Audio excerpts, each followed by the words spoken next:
जैसी करनी वैसी भरनी। ये वाक्य तो आपने सुना ही होगा।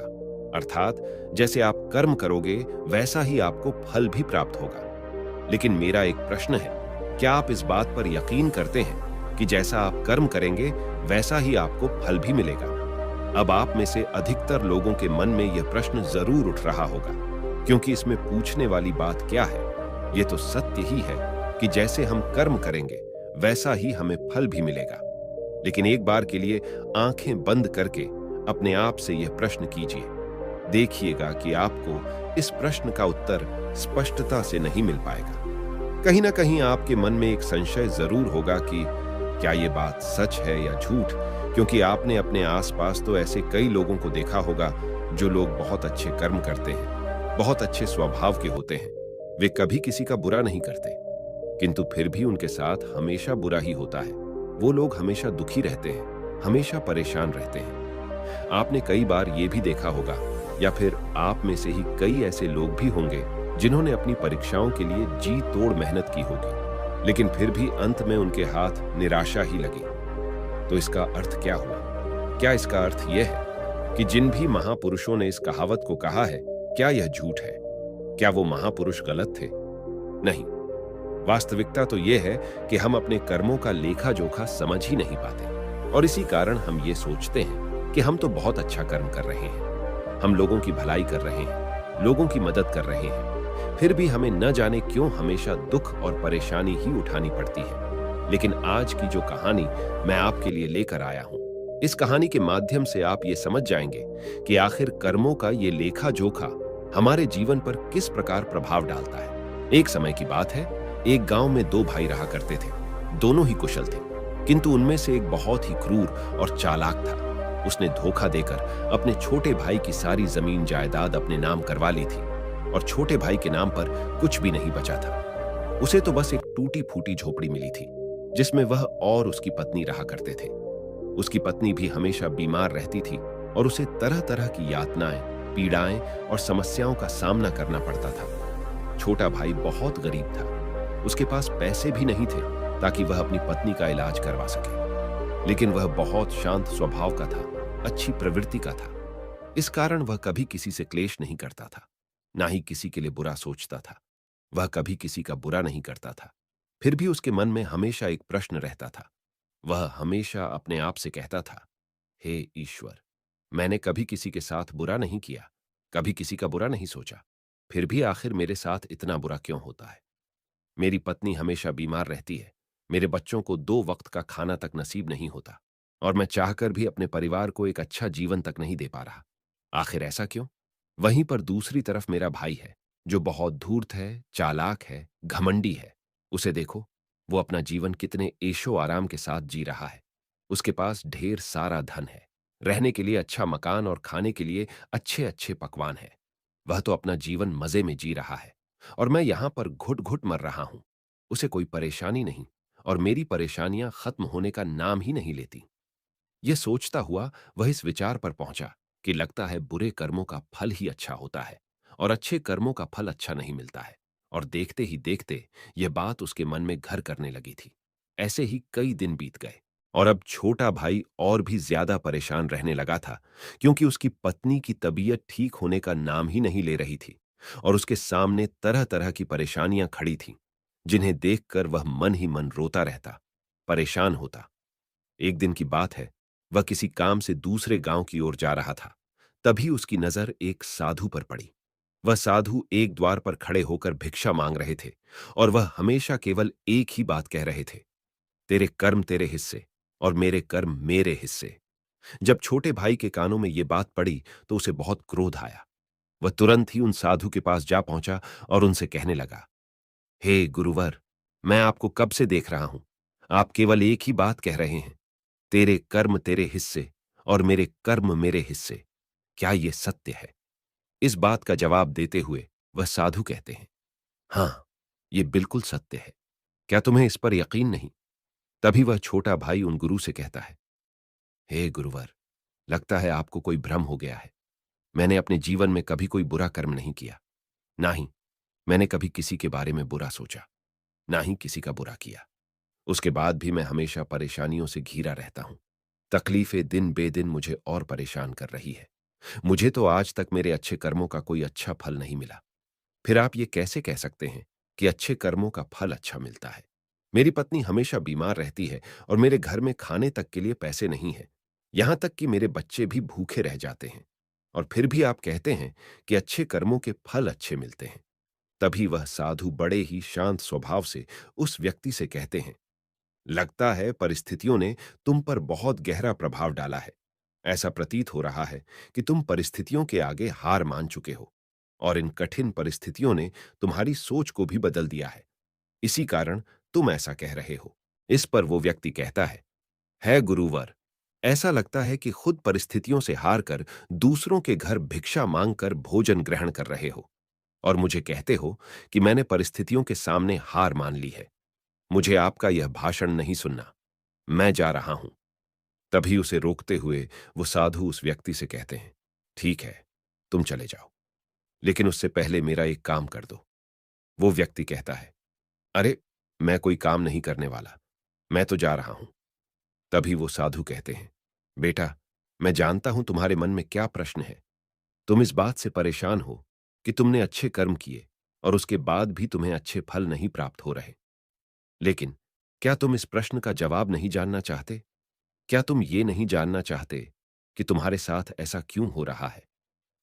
ये सुनकर वो छोटा भाई कुछ देर के लिए मौन हो गया और कुछ देर सोच विचार करने के बाद वो कहता है, अच्छा ठीक है, बताइए, मुझे क्या करना होगा? तभी वो साधु उस व्यक्ति से कहते हैं, मेरा बस एक छोटा सा काम कर दो।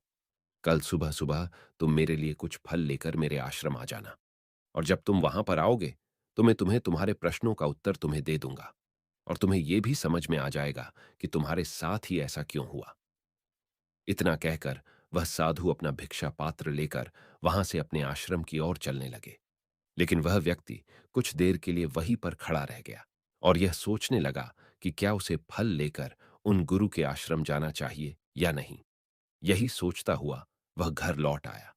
रात भर उसके मन में केवल यही प्रश्न था कि मैं उनके पास फल लेकर जाऊं या ना जाऊं। देखते ही देखते सुबह होने लगी और अब उस छोटे भाई ने यह तय कर लिया कि वह फल लेकर उन गुरु के आश्रम जरूर जाएगा। वह घर से निकलता है और कुछ फल खरीदता है, जिससे लेकर वह उन गुरु के आश्रम की ओर चल पड़ता है। उन गुरु का आश्रम थोड़ी दूर पर था और उसका रास्ता पड़ोस के जंगल से होकर गुजरता था। इसीलिए उस रास्ते पर कोई हलचल भी नहीं थी और जगह जगह पर लंगूर और बंदर दिखाई दे रहे थे। जब वो छोटा भाई फल लेकर उन गुरु के आश्रम जा रहा था, तभी उन बंदरों को देखकर उसके मन में यह विचार उठता है कि क्यों न यह फल वह उन बंदरों को खिला दे। लेकिन तभी उसे याद आता है कि उन गुरु ने उसे वो फल आश्रम लाने को कहा है।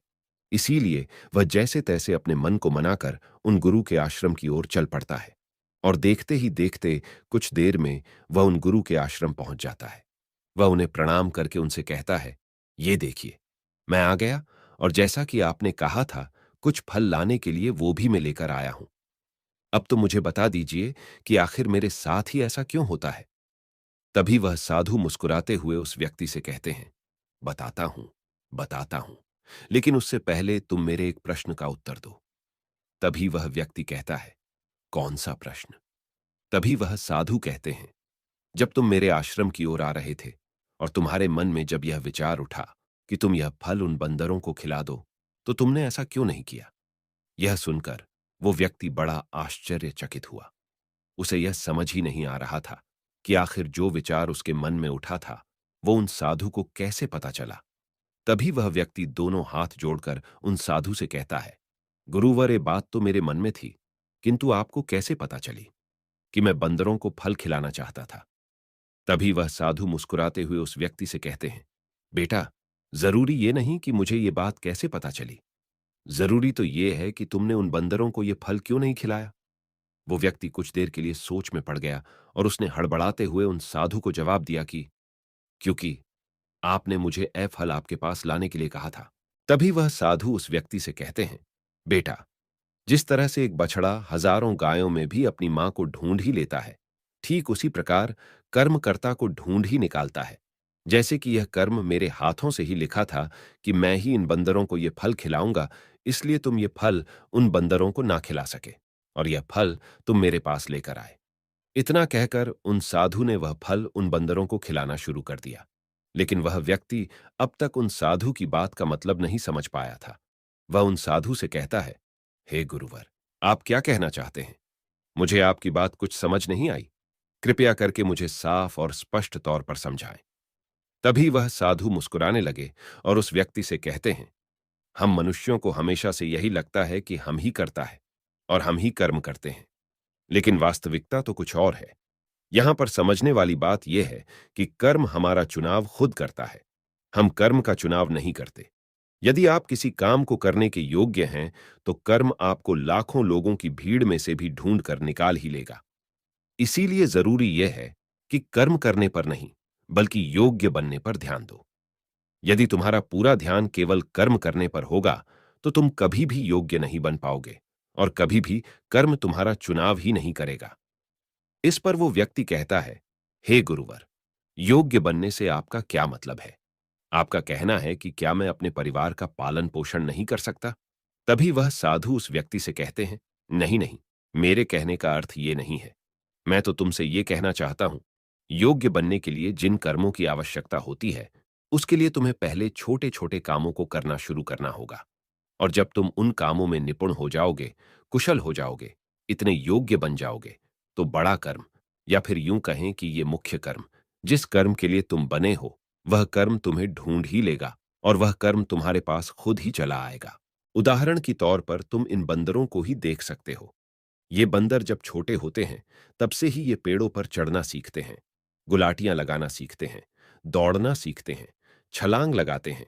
शुरू शुरू में इसे तकलीफ होती है कि कभी गिर जाते हैं, तो कभी इन्हें चोट भी लगती है, लेकिन धीरे धीरे ये उन कामों में निपुण हो जाते हैं, कुशल हो जाते हैं, और उसके बाद इनका भोजन इन तक स्वयं ही पहुंच जाता है। इसीलिए अपनी रोजमर्रा की जिंदगी में भी छोटे छोटे कर्म करते रहो, तो बड़ा कर्म तुम तक खुद चला आएगा और तुम किसी भी बड़े लक्ष्य को प्राप्त कर सकोगे। आगे वह साधु उस व्यक्ति से कहते हैं, और यदि तुम योग्य बनने के लिए कर्म करोगे ही नहीं, तो दूसरे लोगों के कर्म भी तुम पर हावी होने लगेंगे, तुम्हारे जीवन को प्रभावित करने लगेंगे। उदाहरण के लिए तुम्हारी पत्नी को ही ले लो। तुम्हारी पत्नी कई दिनों से बीमार है और इसकी तबीयत ठीक ही नहीं हो रही, और तुम यह सोचते हो कि पता नहीं तुम्हें किन कर्मों की सजा मिल रही है। तुम अपने आप को अभागा समझते हो, असहाय महसूस करते हो, लेकिन वास्तविकता तो कुछ और ही है। तुम्हें यहां पर यह समझने की आवश्यकता है कि तुम्हारी पत्नी बीमार अपने कर्मों से है, न कि तुम्हारे कर्मों से।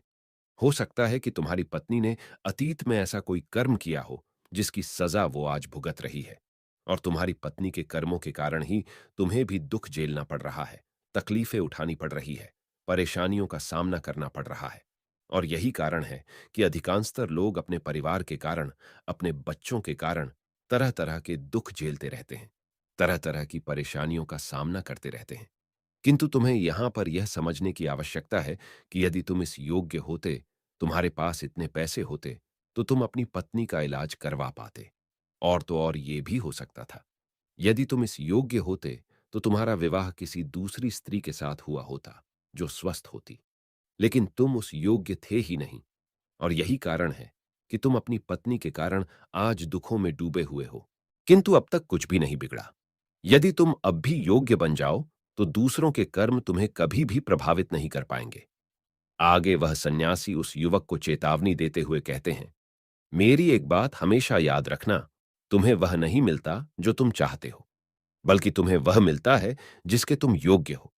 इसलिए कर्म करने से ज्यादा योग्य बनने पर ध्यान दो। अपनी योग्यता बढ़ाओ। केवल कर्म का फल पाने के लिए कर्म मत करो, और फिर तुम कभी भी इन परेशानियों से निकल नहीं पाओगे।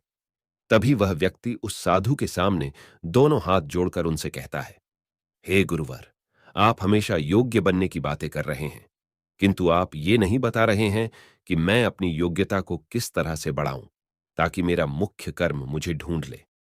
तभी वह साधु उस व्यक्ति से कहते हैं, ये तो बड़ा ही सरल है, फिर भी लोगों के लिए ये बहुत कठिन हो जाता है।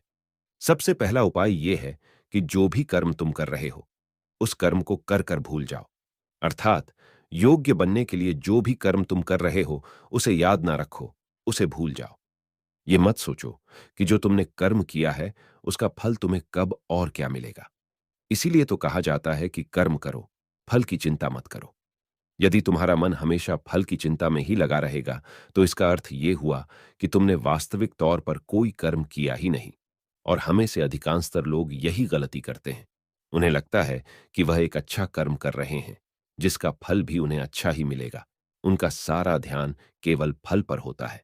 और यही कारण है कि वह अधिकांशतर दुखी होते हैं, क्योंकि जब उन्हें फल नहीं मिल पाता, या फिर यूं कहें कि जब उन्हें अपने मन वांछित फल नहीं मिल पाता, तो उनके मन को ठेस पहुंचती है और वे लोग दुखी रहने लगते हैं, परेशान रहने लगते हैं और हमेशा यही सोचते हैं कि मैंने तो अच्छे कर्म किए थे, फिर भी मुझे अच्छे फल क्यों नहीं मिल रहे।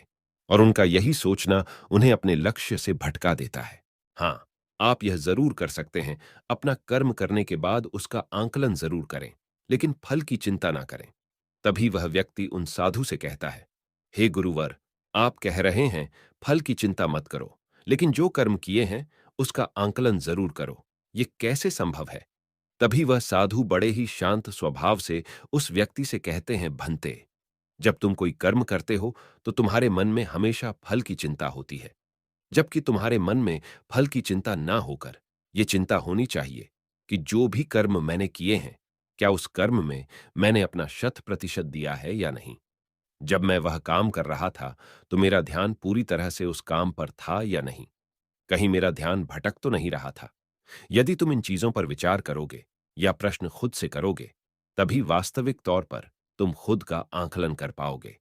और जब तुम पूरे ध्यान के साथ किसी कर्म को करोगे, तो तुम्हारे ध्यान की शक्ति भी बढ़ेगी और तुम्हारे कर्म करने की योग्यता भी बढ़ेगी। किंतु यदि तुम यह सोचते हो कि तुम्हें तो केवल कर्म करना है और केवल यही सोचकर तुम कर्म करते चले जाओगे, तो तुम्हें कर्म का फल कभी प्राप्त नहीं होगा और ना ही तुम कभी योग्य बन पाओगे। इसलिए कर्म करने के बाद आंकलन जरूर करो। ये देखो कि जब तुम वो काम कर रहे थे, तो तुम्हारा ध्यान, तुम्हारा शरीर, तुम्हारा मन पूरी तरह से उस कार्य पर था या नहीं। तभी वो व्यक्ति एक बार फिर उन साधु से प्रश्न करता है और कहता है, हे गुरुवर, आप सही कहते हैं कि जब भी हम कोई कर्म कर रहे हों, हमारा पूरा ध्यान उस कर्म पर होना चाहिए। लेकिन मैं जब भी कोई कर्म करता हूं, तो मेरे मन में तरह तरह के विचार चल रहे होते हैं। मेरा मन विचारों से ग्रसित होता है और तरह तरह की बातें सोचने लगता है। तो ऐसे में मैं अपने मन को किस तरह से केवल एक ही कर्म पर टिका सकता हूं? क्या इसका कोई उपाय है? तभी वह साधु मुस्कुराते हुए उस व्यक्ति से कहते हैं, भंते, जब तुम कोई कर्म कर रहे हो और उसमें जब तुम अपना पूरा भाव लगा देते हो, अर्थात कर्म करते समय अपना पूरा भाव डाल देते हो, तो तुम्हारा मन, शरीर और तुम्हारे भाव उसी कर्म पर केंद्रित हो जाते हैं और तुम पूरी निष्ठा, प्रेम और सद्भाव के साथ उस कर्म को कर पाते हो, अर्थात अपना 100% दे पाते हो। और वहीं पर जब तुम केवल कर्म करने की सोच से ही कर्म करते हो, तो तुम उसमें अपना भाव नहीं लगा पाते और ना ही तुम उसमें अपनी पूरी निष्ठा लगा पाते हो। इसी कारण वह कर्म कर्म नहीं रह जाता और ना ही उसका कोई फल तुम्हें प्राप्त होता है। आगे वह साधु उस व्यक्ति से कहते हैं, यदि कोई भी मनुष्य इन बातों को सही तरीके से अपने जीवन में उतारे, इन बातों को ध्यान रख के कर्म करे, तो वह अपने आप को योग्य बना सकता है। और एक बार जब वह योग्य बन जाता है, तो कर्म उसे कहीं से भी खोज कर निकाल लेगा और वह जीवन में किसी भी सफलता को प्राप्त कर पाएगा। इतना कहकर वह साधु शांत हो गए और वह छोटा भाई भी अब यह समझ चुका था कि उसके अच्छे कर्मों का फल उसे अच्छा क्यों नहीं मिल रहा था। उसने उन गुरु को प्रणाम किया और वह वापस घर की ओर लौट गया। दोस्तों, उम्मीद है कि आपको आज की ये वीडियो जरूर पसंद आई होगी। तो लाइक और शेयर जरूर कीजिएगा और हमें ऐसे ही सपोर्ट करने के लिए चैनल को सब्सक्राइब और घंटी बटन को भी जरूर दबा दीजिएगा। तो चलिए, फिर मिलते हैं ऐसी ही एक और वीडियो में। तब तक के लिए अपना ख्याल रखें। धन्यवाद।